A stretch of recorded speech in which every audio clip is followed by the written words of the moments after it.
설교 제목이 사랑할 때와 미워할 때인데, 사랑할 때와 미워할 때, 무슨 영화 제목이나 소설 제목, 노래 제목이 아니고 우리가 함께 본 본문 8절 말씀에 나오는 문장을 그대로 옮긴 겁니다. 그런데 오늘 본문에는 사랑할 때와 미워할 때뿐 아니라 사랑할 때처럼 긍정적인 때와 미워할 때와 같은 부정적인 때가 각각 14번씩 나옵니다. 그래서 합이 28입니다. 28개의 때가 나옵니다. 아마도 오늘 이 본문이 성경에 나오는 때, 시간에 관한 가장 탁월한 가르침이 아닐까 생각합니다. 왜냐하면 여기에는 온갖 다양한 시간이 다 나오면서 시간의 한계뿐만 아니라 시간에 대한 심판까지, 그야말로 때와 기한에 대한 거의 모든 내용이 다 망라되어 있기 때문입니다. 그렇습니다. 우리는 오늘 이 본문의 지적처럼 실제 늘 이 두 가지 성격의 시간, 긍정적인 시간과 부정적인 시간의 교차 속에서 삽니다. 2절 이하를 다시 보십시오. 날 때가 있는가 하면 죽을 때가 있고, 심을 때가 있는가 하면 또 뽑을 때가 있습니다. 헐 때가 있는가 하면 또 세울 때가 있고, 울 때가 있는가 하면 웃을 때가 있고, 슬퍼할 때가 있는가 하면 춤출 때가 있습니다. 품에 안을 때가 있는가 하면 또 멀리할 때가 있고, 찾을 때가 있는가 하면 잃을 때가 있고, 지킬 때가 있는가 하면 또 버릴 때가 있습니다. 찢을 때가 있는가 하면 꿰맬 때가 있습니다. 전쟁할 때가 있는가 하면 평화할 때가 있습니다. 따라서 우리는 시간 속에서 늘 이런 행복과 불행을 번갈아 경험하며 사는데, 여기에 바로 몇 가지 중요한 사실을 확정할 수가 있습니다. 우리 인생이 결코 시간의 주인이 아니라는 겁니다. 본문 1절에서 말씀하는 범사의 기한과 각종 때의 주인이 절대 내가 아니라는 겁니다. 그런데도 우리는 자주 이 사실을 망각하잖아요. 인생의 이런저런 기한과 때를 언제나 내가 마음대로 요리할 수 있다고 생각합니다. 그럴 수 없습니다. 정말 시간의 주인이 나요, 내가 내 삶의 기한과 때를 내 뜻대로 주관할 수 있다면 어째서 원치 않는 슬픔과 아픔과 상처와 미움의 순간들을 피하지 못하고 고스란히 당하며 사는 겁니까?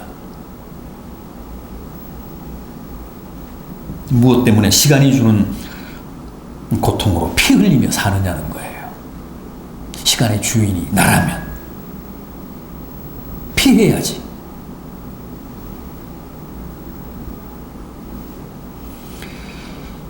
따라서 시간의 주인이 따로 계신다는 겁니다. 우리는 단지 시간의 청재기일 뿐이라는 겁니다. 주인의 뜻에 따라 주어진 시간을 잘 관리해야 하는 시간의 종들일 뿐이라는 겁니다.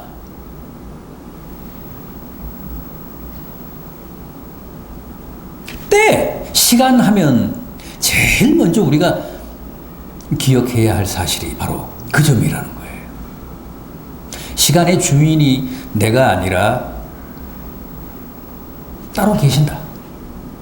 나는 다만 시간의 청지기일 뿐이다.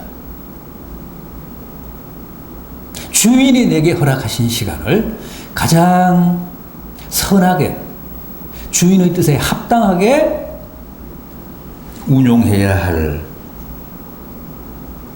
시간의 종일 뿐이라는 사실, 절대 잊어서는 안 된다는 겁니다. 또 하나 우리가 여기서 배워야 할 것은 시간 안에서는 그 무엇도 영원할 수 없다는 겁니다.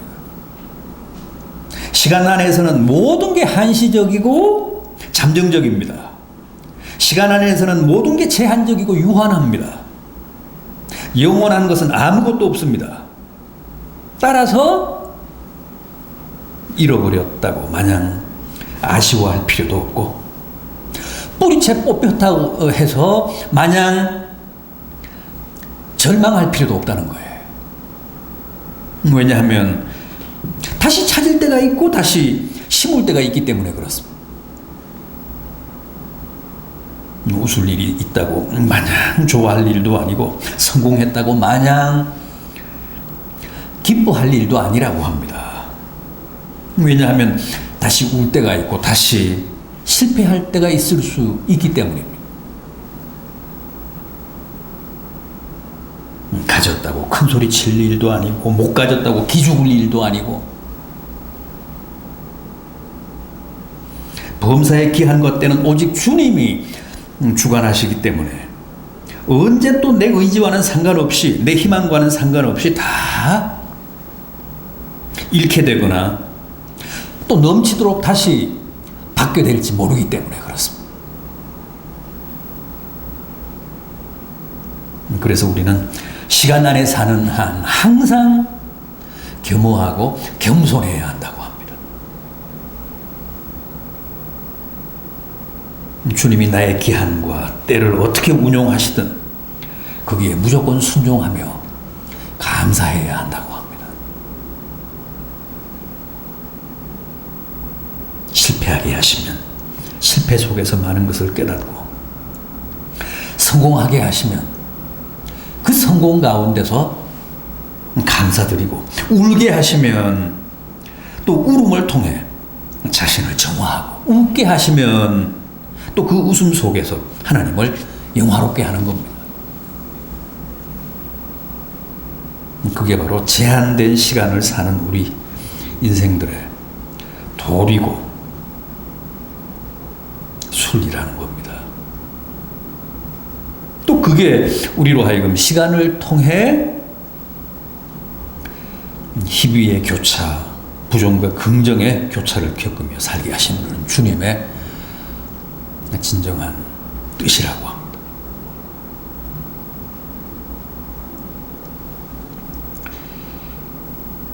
또 시간 속에서는 모든 게 한시적이고 잠정적이고 제한적이고 유한하다는 사실을 통해서 하나님은 우리로 하여금 영원을 사모하게 하셨다고 합니다. 시간 속에서는 그 무엇도 영원하지 않기 때문에 많은 사람들이 인생을 허무하다고 생각합니다. 이 전도서도 인생의 정의를 뭐라고 했습니까? 헛되고 헛되며 헛되고 헛되니 모든 게 헛되도다. 그러나 그것은 허무를 노래하자는 게 아니라 그렇게 허무한 인생이기 때문에 영원을 사모하라는 겁니다.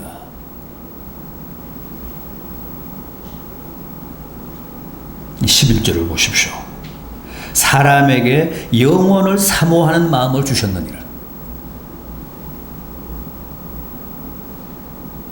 허무한 인생이요, 유한한 인생이요, 시간 속에서 사는 인생이기 때문에 자살하자가 아니라 도리어 영원을 묻고 영원을 찾고 영원을 사모하자는 겁니다. 영원한 존재이신 하나님을 그리워하자는 겁니다. 그렇습니다. 우리는 인생의 무상함 앞에서 허무에 빠지고 절망에 빠질 게 아니라 도리어 영원을 찾고 영원을 바라보고 영원을 추구해야 합니다. 영원을 소망해야 합니다. 그게 바로 우리를 시간 속에서 살게 하신 하나님의 큰 뜻이라는 거예요. 시간 속의 존재이기 때문에 영원을 대망하는 그런 존재로 살기를 바라시는 게 우리를 향하신 하나님의 뜻입니다.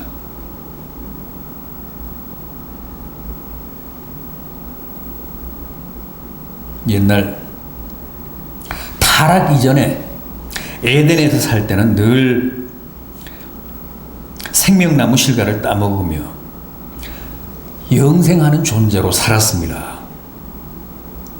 그런데 타락하자 하나님이 인간을 에덴에서 추방하셨죠.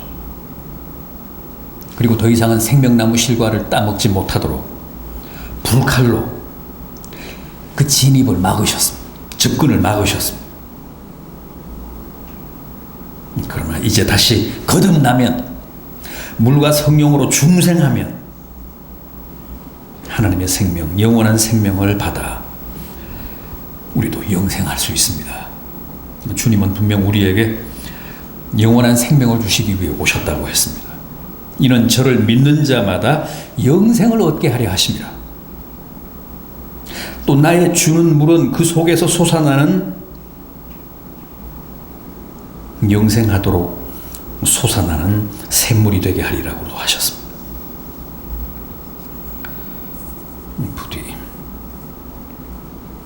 시간의 허무 속에 매몰되지 마십시오. 더욱 영혼을 사모하시고 주님을 믿음으로 영생을 쟁취하십시오. 그렇지 않으면 인생은 너무 허무하고 너무 불쌍한 존재입니다. 거듭나서 영원한 생명을 얻을 때만 값지고 보람된 인생이 됩니다. 하나만 더 생각해 보겠습니다. 시간은 하나님의 것이고 나는 시간의 청직이기 때문에 내게 주어진 시간에 대해서는 훗날 하나님이 반드시 결산하신다는 거예요. 시간에 대한 엄정한 심판이 있다는 겁니다. 내게 주신 시간을 내가 제대로 관리했는지, 주인 뜻에 따라 제대로 운용했는지, 소중한 시간을 함부로 허송하지는 않았는지를 반드시 하나님이 따지고 넘어가신다는 겁니다. 아마 훗날 이 시간에 대한 심판이 우리에게는 가장 두렵고도 무서운 순간이 될 겁니다. 우리 각자에게 주신 70년, 80년 혹은 90년의 세월을 낱낱이 짚고 넘어가실 텐데 과연 그 앞에서 두렵지 않을 사람이 있을까요? 녹화 필름을 보듯이 내 일생을 그대로 되돌려서 내 앞에 펼쳐 보이시면서 결산하실 텐데 거기서 우리가 무슨 변명을 하며 무슨 핑계를 댈 수 있겠습니까? 그래서 시편 90편 12절을 보면 우리에게 남은 날 계수함을 가르치사 지혜의 마음을 얻게 하소서 그랬습니다. 무슨 뜻입니까? 우리로 하여금 마냥 살듯이 날뛰며 무책임하게 살 게 아니라 남은 날을 생각하며 좀 더 책임적으로 살게 해달라는 겁니다. 여러분, 우리의 남은 날을 계수하며 삽시다. 내게 주어진 시간에는 훗날 반드시 결산이 있고 하나님이 심판하신다는 사실을 한시도 잊지 않고 사시는 복된 성도들 되시기를 진심으로 기원합니다. 기도하시겠습니다.